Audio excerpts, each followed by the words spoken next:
Hey, I'm Antonio Neves of the Dot News. Prescription pain pills are prescribed by doctors to help us fight pain following things like surgery or serious dental work. Without a prescription, they're illegal. But 50% of teens don't understand that, according to a 2008 government report on drug abuse. And about one-third don't understand that if they're used incorrectly, they can lead to addiction.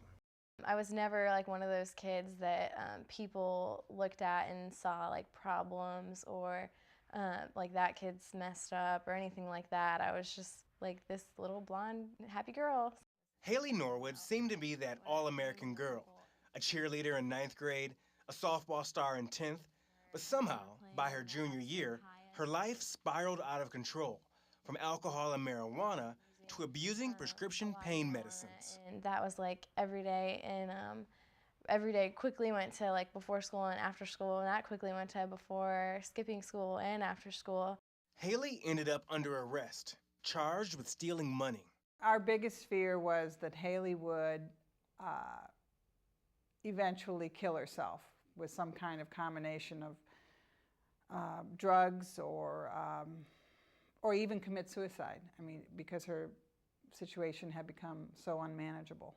Haley was sent into rehab and treatment at the Pathway Family Center in Indianapolis. She overcame her addiction and now attends junior college. It's 2 years later, and I'm still having consequences because of that. Talking about softball and not playing my senior year and missing out on that, that's like one of the hardest things for me because I loved it so much. Kyle Rumpel also went into treatment at the Pathway Family Center. I've came completely wasted to school on several occasions. I've blacked out at school. You know, in that moment, I would laugh about, I thought it was funny. I did never think that, I could have died in 8th period yesterday. He's been clean for 3 years and just graduated high school. I'm still facing the consequences of my past, definitely with school, having a 0 grade point average my freshman and sophomore year. I'd said that my whole life. This would never happen to me. This would never happen to me, and it did. The one consistent thing I've heard from everyone that I've talked with is that they thought they could handle it, but found out they couldn't. Here in New York City, I visited another treatment center, Odyssey House. Gabriella Rizzo is one of 16 residents sent here instead of jail.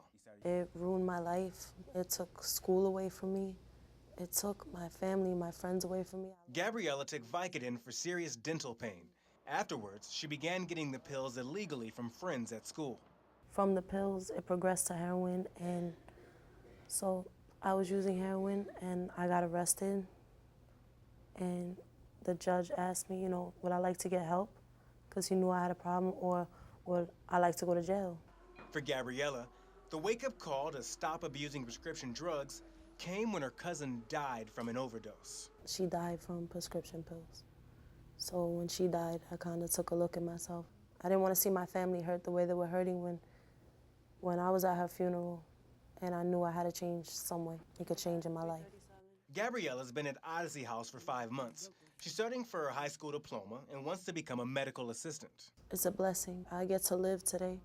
I've learned that using drugs winds up in jails, institutions, and death.